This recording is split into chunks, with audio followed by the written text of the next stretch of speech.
উজান here উত্তরে কিছু বলতে যাবে তার আগে বাসবি ওদের থামিয়ে দিয়ে এক গ্লাস দুধ নিয়ে আসে। দুজনের এরকম ঝগড়া এই কমাসে বাসবির অভ্যেসে পরিণত হয়েছে, তাই সে এখন কিছু গায়ে মাখে না। দেখি রাজা ঘুমানোর আগে এই দুধটা খেয়ে নিস। এসব দুধ হরলিক্সে বাড়ির পিচ্চি বাচ্চাটাকে খাওয়া মা, আমার গায়ে এখনো যথেষ্ট জোর আছে, ওসব আমার লাগবে না। বলে উজান একটা ফিক করে হাসি দিয়ে নিজের রুমে চলে গেল। উজানের সাথে বাসবিও একটা হাসি দিয়ে দিল। আচ্ছা মা, এই বাড়িতে আমার জনার মধ্যে তো কোনো বাচ্চা থাকে না, তাহলে তোমার ছেলে কোন বাচ্চার কথা বললো বলো তো? কোনো বাচ্চার কথা বলিনি মা। নে দুধটা খেয়ে নিয়ে তাড়াতাড়ি ঘুমাতে যা। যাই। দুধের শটটা কি আমি। রুমে এসে উজানকে একটা ভেঙচি কেটে হিয়া সোফায় গিয়ে শুয়ে পড়ল। ইচ্ছে ছিল কালকে রাতের ওসব অনাকাঙ্ক্ষিত ফুলশয্যা নামক ঝড়ের পর হিয়া আজ থেকে উজানের সাথে এক বিছানাতেই থাকবে, কিন্তু না, হিয়াকে আজ কিছুতেই উজানের কাছে যাওয়া চলবে না। রাগ দেখাতে হবে তো এখনো তাকে নাকি। হিয়া বিছানায় আসো। হিয়া, আমি এখানে আসতে বলছি কিন্তু। হিয়া, আমি গিয়ে তুলে নিয়ে আসবো এটাই। হিয়া, আসতে বলছি কিন্তু। আমি বলছি না আপনার সাথে আমার কোনো কথা নেই। কথা নেই মানে? কথা নেই মানে কথা নেই। উজান এবার উঠে গিয়ে সোফা থেকে টুক করে কোলে তুলে নেয় হিয়াকে। হিয়া নিজেকে ছাড়ানোর হাজারো চেষ্টা করে, কিন্তু উজানের শক্তির সাথে সে পেরে ওঠে না। বুঝো না কেন তুমি হিয়া? আমি কি জেনে শুনে আজ? কাল তো হবে না, আমি পরশু তোমাকে নিয়ে ঘুরতে যাব, কথা দিচ্ছি। আমার জন্মদিন আজকে ছিল, পরশু না। Okay sorry. কে? ঠিক আছে, পরশু নিয়ে যাবেন তো? যাবো, রাত 1টা হলেও নিয়ে যাব, কথা দিচ্ছি। রাত 1টার সময় ঘুরতে গিয়ে আমি কি দেখবো? খোলা আকাশ? তাই দেখালে তাই দেখবে। কোথায় বরটা আজ সারাদিন খাটাখাটুনি করে বাড়ি ফিরছে, আর একটু সেবা করবে তুমি, তা না করে উল্টো দেখো আমাকেই এই বাচ্চাটাকে বাগাতে হচ্ছে। তা কি সেবা যত্ন করতে পারি আমি আপনার? কেন, তুমি কি সত্যি বুঝো না কি সেবা তুমি করতে পারো? যা, অসভ্য লোক একটা। কিছুদিন পর উজান অফিস থেকে ফিরে সেই সন্ধ্যা হতে ল্যাপটপে খুব মনোযোগ দিয়ে অফিসের কাজ করছিল।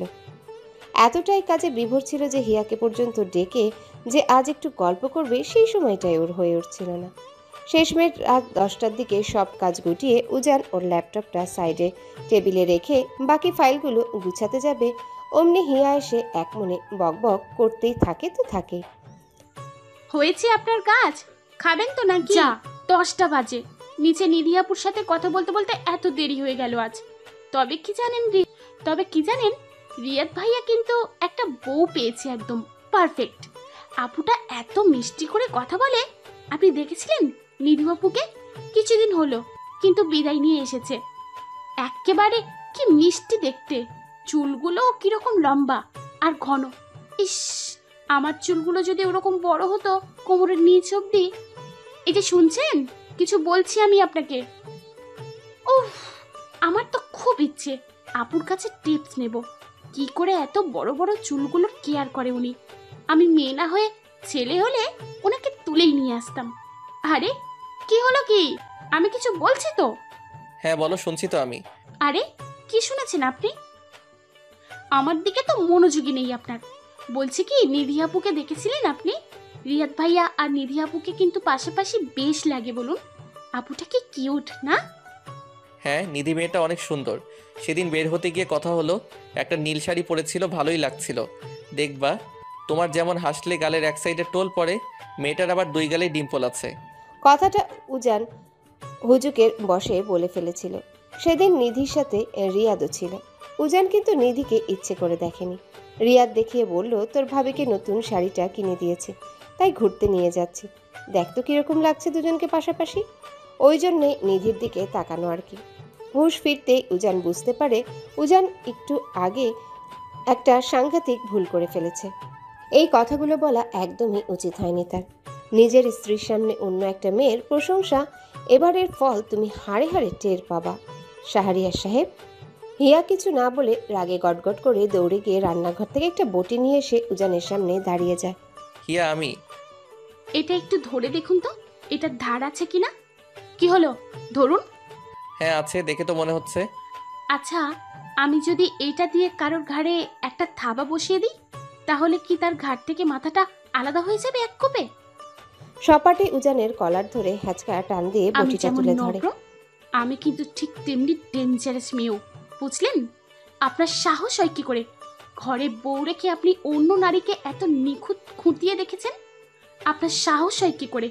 ঘরে বউ রেখে আপনি অন্য নারীকে এত খুঁটিয়ে খুঁটিয়ে দেখেছেন? ছি, নীল শাড়ি পরেছিল, মেয়েটা কিউট, গালে নাকি দুপাশে টোল পড়ে।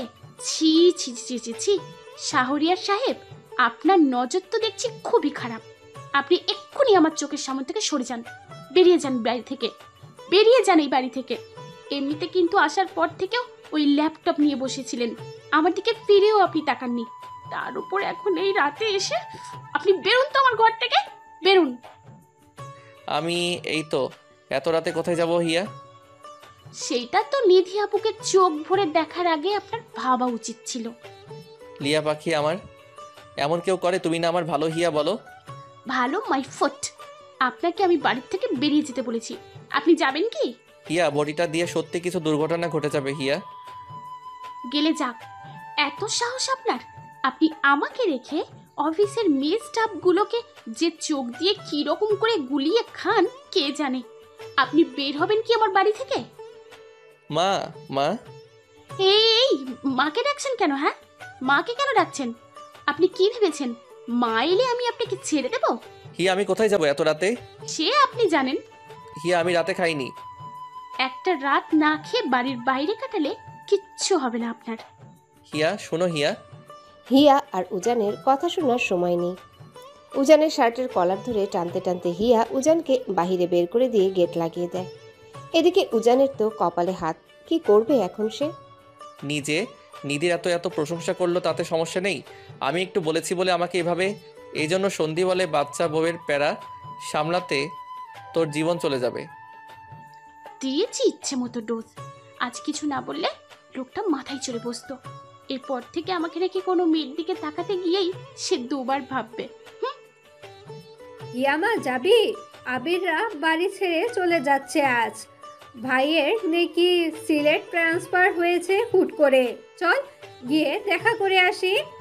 যাব, আচ্ছা চলো, আমার অবশ্য এখন আর তেমন পড়া নেই, চলো। বাসবি আর হিয়া মিলে আবিরদের বাড়িতে যায়।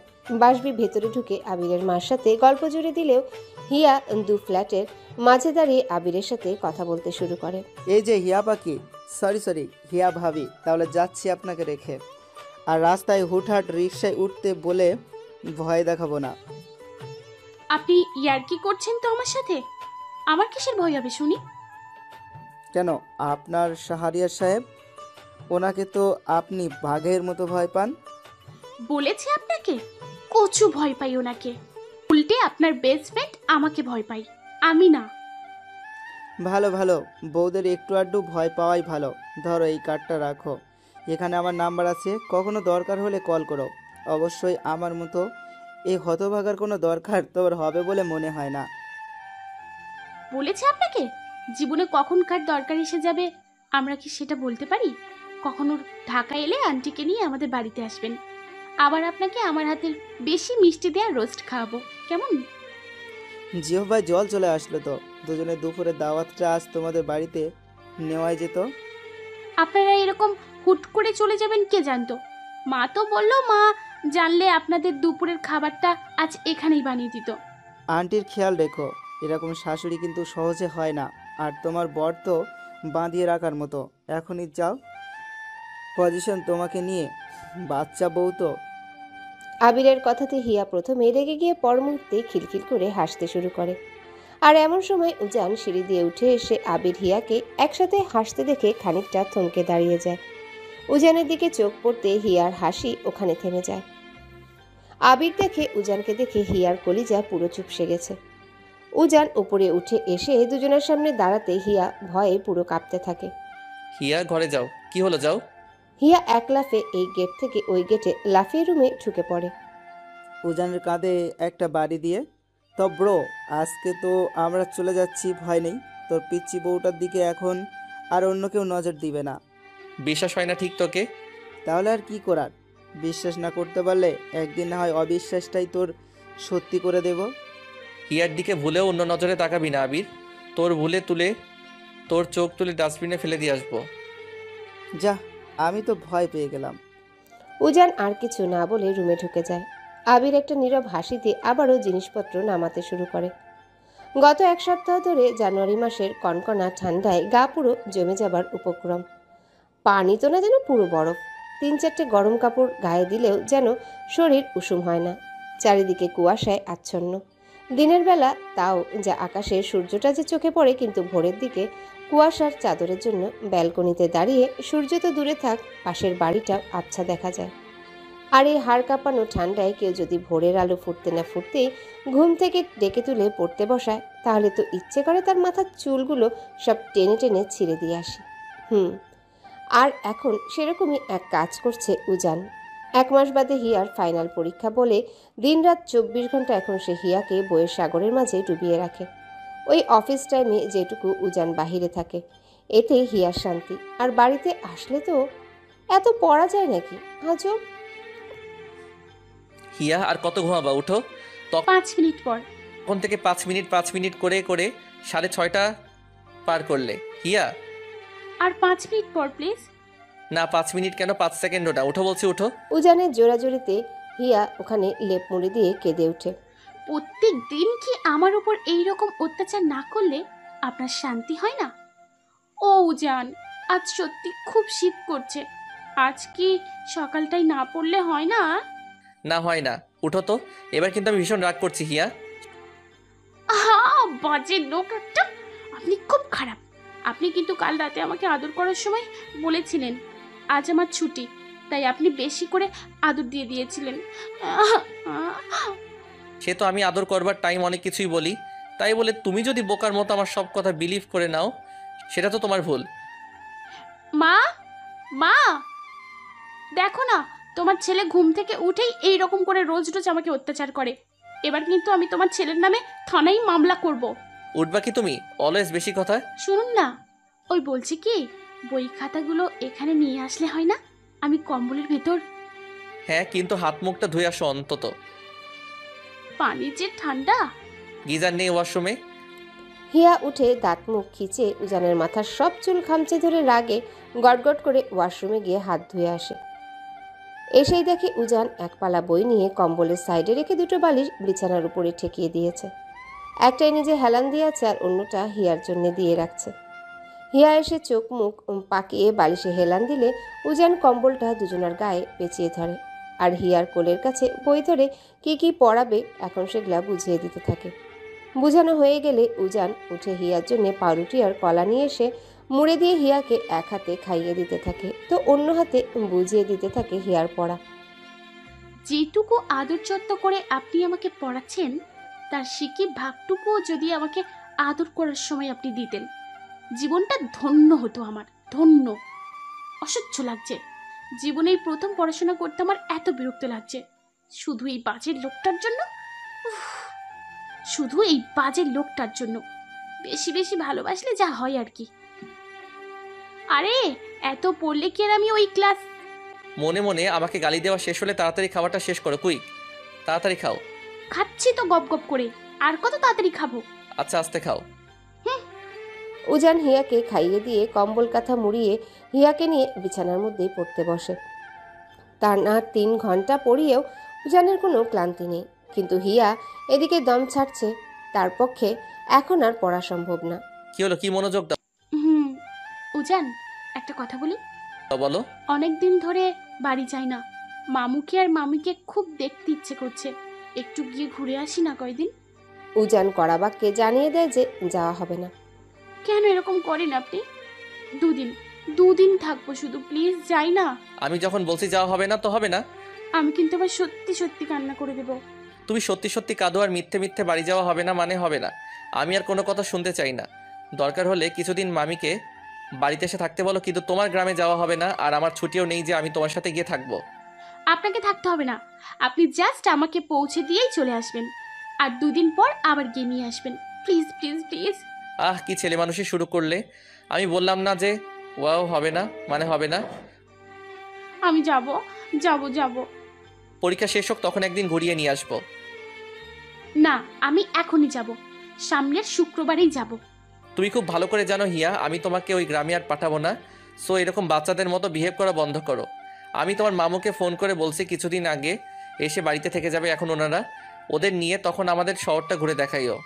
ওরা তো কখনো শহরে এসে ওভাবে থাকেনি। তাহলে আপনি মামুকে রাজি করান, মামু যেন মামি আর চিত্রা সহ এখানে আমাকে দেখে যায়। আচ্ছা বলবো। আর তুমি কি, হ্যাঁ, যে মামি আর বোন তোমাকে সারা জীবন কথা শুনিয়ে ছোট করেছে, তাদের কিসের এত দেখতে চাওয়া? হ্যাঁ, মামি আর চিনুক আমাকে যতই কথা শোনাক না কেন, বাবা মার পর ওই মানুষগুলোই তো আমাকে এতদিন একটা মাথা গোজার ঠাঁই দিয়েছিল বলুন। মামি হাজার বকলেও কখনো আমার জ্বর আসলে উনিই তো সারা রাত জেগে জেগে আবার সেই জ্বরটা পড়েছে কিনা সেটা দেখে গেছেন। তাই তুমি সব অপমান ভুলে তাদের অপমান করে নিছো, তাই তো? হুম, এখনো সব বাদ দিন। আপনি মামুকে কবে বাড়িতে নিয়ে আসবেন সেটা বলুন। আনবো। দেখি এখন বইগুলো রাখো। পড়া শেষ? এখন একটু। এখন একটু কি? হ্যাঁ, 10টা বাজতে যাচ্ছে, তাড়াতাড়ি রেডি হয়ে অফিস যান, কুইক। যাবই তো, তার আগে। তার আগেও কিছু না, তারপরেও কিছু না। উজান, তবে আমার সুশ্রুরি লাগছে তো। আরে আমার সুশ্রুরি লাগছে তো, দেখো তো জ্বালা। দেখি না, একটু ওরকম করে লাফাচ্ছ কেন? ইস, কি ঠান্ডা হাত, বরফ বরফ। আরে এরকম করবেন না এখন দয়া করে। মা কি ভাবছে বলুন তো, এত বেলা করে আমরা এখনো শুয়ে আছি। উজান হিয়াকে চেপে ধরে হিয়ার ঠোঁটে ঠোঁট ডুবাতে যাবে অমনি সন্ধির ফোন আসলো। হিয়া ফিক করে হেসে দেয়। এই কোথায় তুই? প্রেজেন্টেশন দেবার ইচ্ছে আছে নাকি চাকরি হারানোর, কোনটা? তাড়াতাড়ি আয়, আমরা সবাই ওয়েট করছি। বলেই সন্ধি ফোনটা কেটে দেয়। সন্ধি আপুটা পুরো চুমু, ঠিক টাইমে ফোন দিয়েছে একেবারে।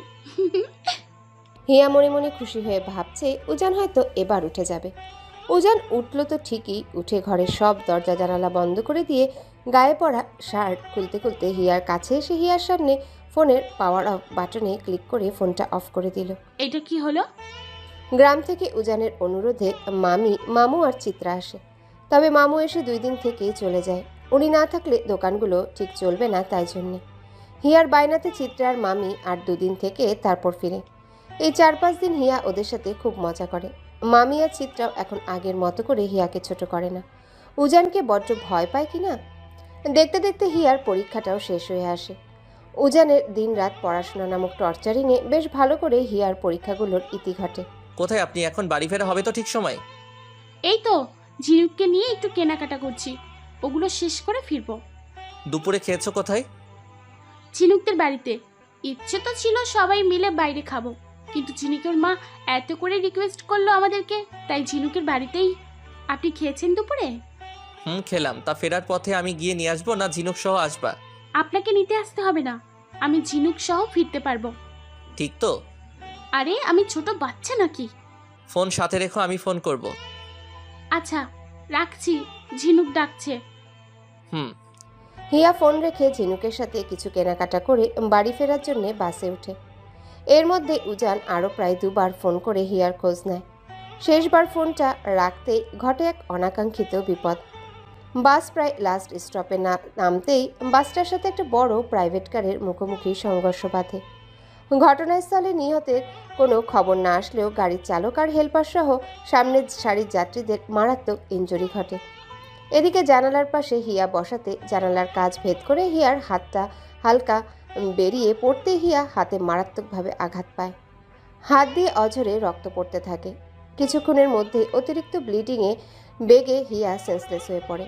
ঝিনুক আবার সামনের সিটে সজোরে বাড়ি খেয়ে মাথায় হালকা চোট পায়। ঝিনুকের ফোনে হতাহতের খবর কানে পৌঁছাতে উজান পুরো কেঁপে ওঠে। এই তো একটু আগে সে তার পিচ্চিটার সাথে কথা বলল, আর এখন তার হিয়া কিনা। উজানের হৃৎপিণ্ডটা যেন পাম্প করা থামিয়ে দেয়। চারিপাশের পরিবেশ তাকে চেপে ধরতে শুরু করে। সিস্টার, একটু আগে আজিমপুরের সামনে যে বাস অ্যাক্সিডেন্টটা ঘটেছে, তার সব আহত যাত্রীরা কোন ফ্লোরে, কাইন্ডলি একটু দেখিয়ে দিবেন প্লিজ। যাদেরকে অ্যাম্বুলেন্সে করে আনা হয়েছে তাদের তো মারাত্মক খারাপ অবস্থা। আমি ওদের জন্য ব্লাড আনতে যাচ্ছি। সবার হাতে পায়ে চোট লেগে খুব ব্লিডিং হচ্ছে, ইমিডিয়েট রক্ত দিতে হবে। আপনারা এদিকে দিয়ে 3rd ফ্লোরে যান, ওখানে কম ইনজুরিস পেশেন্ট আছে। আর ফিফথ ফ্লোরের বাদিকে যারা সিরিয়াসভাবে আহত হয়েছে তাদের রাখা হয়েছে। আপনারা দয়া করে নিজেরটা একটু খুঁজে নিন।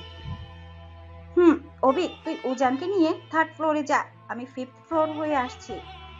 উজান চল, কি হলো চল। আমি তোর মনের অবস্থাটা বুঝতে পারছি, কিন্তু এই মুহূর্তে এত ভেঙে পড়লে হবে না। হিয়া তো একদম ঠিকও থাকতে পারে। ঝিনুক ফোন তুলছে না কেন আমার? তুই একটু শান্ত হ, দেখ ওদেরকে হয়তো ডক্টর দেখছে তার জন্য। উজান, একটু নিজেকে স্ট্রং করতে চেষ্টা কর, একটু বুঝ। অভি, তুই নিয়ে যা ওকে, আমি ওদিকটাই যাই। বেশি দেরি করা ঠিক হচ্ছে না। সন্ধি 5th ফ্লোরের দিকে আগাতে ধরে। অভি উজানকে নিয়ে 3rd ফ্লোরে আসতেই সবার ভয়ার্ত কান্না শুনে উজান ভয়ে আরও আটকে ওঠে। অভিক কোনো রকম সব পেশেন্টদের দেখে, কিন্তু হিয়া এখন কোথাও নেই। অভিক আর বেশি দেরি না করে উজানকে নিয়ে 5th ফ্লোরে আসে। 5th ফ্লোরে আসতেই উজান এবার পুরো পাগল হয়ে ওঠে। চারিদিকে সবার অন্যরকম চিৎকার। কেউ স্বজন হারানোর ভয়ে কাঁদছে, কেউ বা প্রিয় মানুষটাকে সুস্থ করে তুলতে জানপ্রাণ দিয়ে ডক্টরদের হাত পা ধরছে। চারিদিকে ব্লাডের ছড়াছড়ি, ফ্লোরে ব্লাডে, ডক্টরদের অ্যাপ্রনে ব্লাড। কেউ বা স্ট্রেচারে করে পেশেন্টটাকে ওটিতে নিয়ে যাচ্ছে, তার পা দিয়ে ঝরছে ব্লাড। সবখান থেকে এক ভয়ানক পরিস্থিতি চলছে। ডক্টর আজ দুধ হাত চালিয়েও যেন সব দিক সামলাতে ব্যর্থ হচ্ছে। এই সব কিছু এসে ক্রাশ করে উজানকে। তার পিচ্চি কোথায়? তার পিচ্চি ঠিক আছে তো? তার পিচ্চি তাকে ধোকা দিয়ে পালিয়ে যাবে না তো? নীলিমার দেওয়া কষ্টটা তো সে সামলে নিয়েছিল, কিন্তু হিয়ার এভাবে হারিয়ে যাওয়া কি করে সামলাবে সে? আমি সারা ফ্লোরে খুঁজলাম, কোথাও তো পেলাম না হিয়াকে। হেই উজান, তুই ঠিক শুনেছিস তো? ঝিনুক হিয়াকে নিয়ে অ্যাম্বুলেন্সে এই হাসপাতালে এসেছিল। কি রে, উত্তর দে। উজানের মুখ দিয়ে কথা বেরোচ্ছে না, চোখ দুটো জলে টলটল করছে। চারিপাশের এই হাহাকার তার বুকটাকে পুরো ছিঁড়ে খাচ্ছে। তার গলা শুকিয়ে গেছে। কোথায় যাবে আর একটু ভালো করে খুঁজি। এখন কাউকে বলেও কিছু লাভ নেই, সবাই তো দেখছিস কি রকম পাগল হয়ে ছোটাছুটি করছে। আচ্ছা, একবার রিসিপশনে আয় তো দেখি ওরা পেশেন্টদের কাউন্ট নোট করেছে কিনা। সন্ধি অভিক সহ উজানকে কোনো রকম রিসেপশনে নিয়ে আসে। রিসেপশনের মেয়েটা সব পেশেন্টদের ফাইল চেক করে। আমরা তো নাম ঠিকানা এখনও সেসব কিছু তুলবার সময় পাইনি, তবে হ্যাঁ, ঘটনাস্থলে যারা আহত হয়েছিল তাদের সবাইকে অ্যাম্বুলেন্সে করে এখানে আনা হয়েছে, এইটুকু সিউরিটি আপনাদের দিতে পারি। সন্ধি হিয়া আর ঝিনুককে বিবরণ দিতে থাকে। তখনই পাশ থেকে এক ভদ্রমহিলা সন্ধির কাছে আসে। মেয়েগুলো কি অল্প বেশি ছিল নাকি? আজিমপুর নামবে বলে উঠেছিল উত্তরা যাবে জন্য। হ্যাঁ, মানে দুটো মেয়ে ছিল, ও রাতেই বাড়ি, তাই আজিমপুরের বাস ধরে হয়তো। অনেক ব্যাগ ট্যাগ ছিল নাকি বাবা? মনে হয় কেনাকাটা করেছিলে।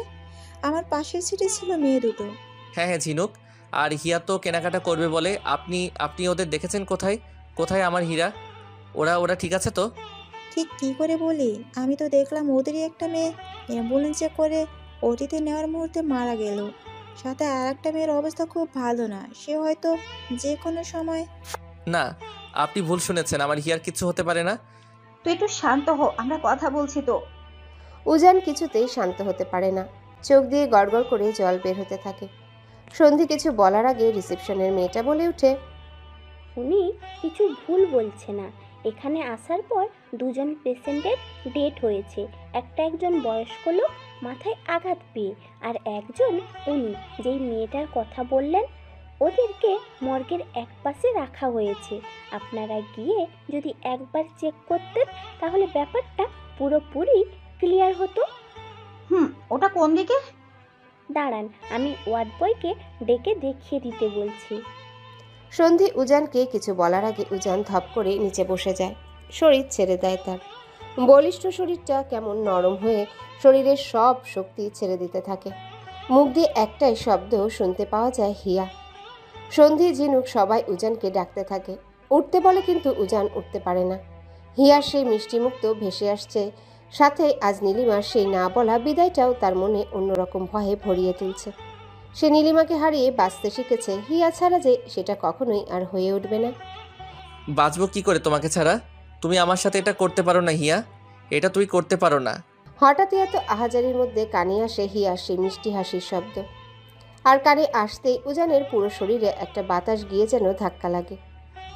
মাথা তুলে সামনে তাকাতেই দেখে হিয়া ঝিনুকের হাত ধরে আস্তে করে অনেক কষ্টে হাসতে হাসতে একজন ডক্টরের সাথে রিসেপশনের দিকে আসছে। ঝিনুকের মাথায় আর পায়ে হালকা করে ব্যান্ডেজ করা, আর এদিকে হিয়ার মাথার কানিতে ছোট্ট করে ব্যান্ডেজ, বা হাতে পুরো ব্যান্ডেজ লাগানো, আর পায়ে চোট পেয়ে ঘুরে ঘুরে এখন সে হাঁটছে। আপনি চাইলে আজ আমরা আপনাকে একটা কেবিন দিতে পারতাম। না ম্যাম, আপনি এইটুকু সময় আমার জন্য যা ব্যবস্থা করলেন, আপনি এখন অন্য পেশেন্টদের গিয়ে দেখুন, ওদের অবস্থা তো আরো ভয়াবহ। তোমার বাচ্চা থেকে লোক এসেছে, আমি ওয়ার্ড বয়কে বলে তোমার জন্য একটা হুইল চেয়ারের ব্যবস্থা করছি। তুমি কোথাও গিয়ে বসো না হয় আপাতত।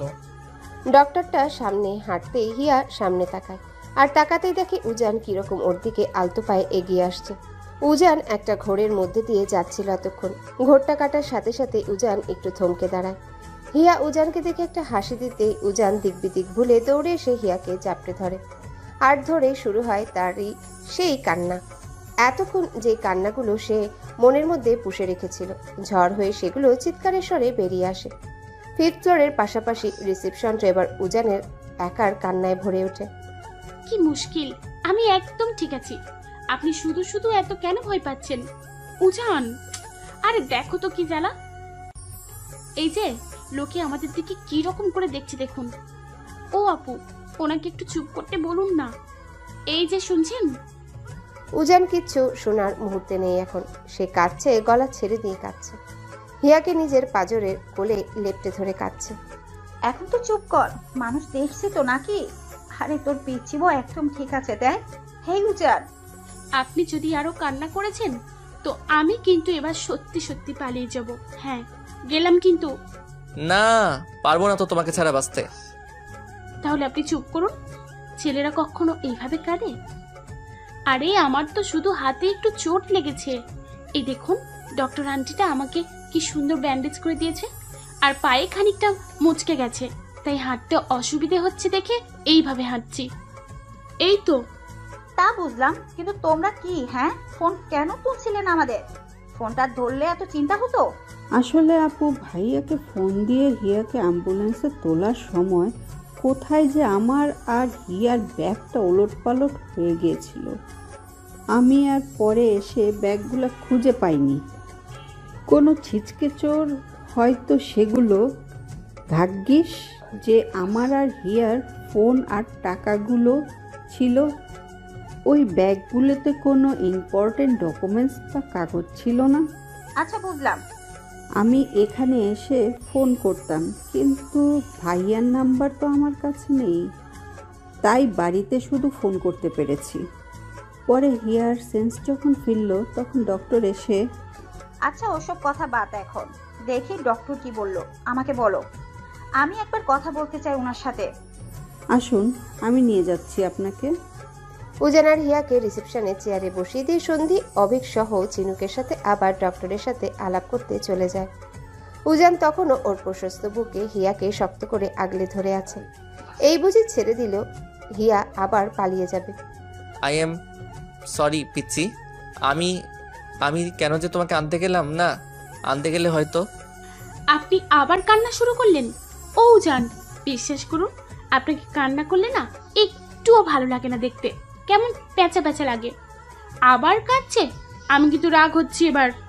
তুই কথা দাও, তুমি আমাকে ছেড়ে আর কখনো এভাবে একা একা বের হবে না। এ তা আবার হয় নাকি? সব সময় বুঝি আপনি আমার সাথে সাথে থাকবেন? দরকার পড়লে থাকবো। দেখি হাতে খুব ব্যথা করছে। একটু একটু করছে, আপনি একটু বেশি করে আমাকে আতো দিয়ে দিবেন, দেখবেন সব ব্যথা কমে উধাও হয়ে যাবে। তাই? তো আপনার আদরে যে ম্যাজিক আছে, ম্যাজিক ম্যাজিক। হিয়াকে নিয়ে বাড়িতে আসার পর শুরু হয় উজানের অন্যরকম পাগলামি। সে তো একটা মুহূর্ত তার হিয়াকে ছেড়ে কোথাও যাচ্ছে না। কোথায় তার অফিস, কোথায় তার মিটিং। এখন এই মুহূর্তে হিয়াকে চোখে চোখে রাখাটাই তার মুখ্য কাজ।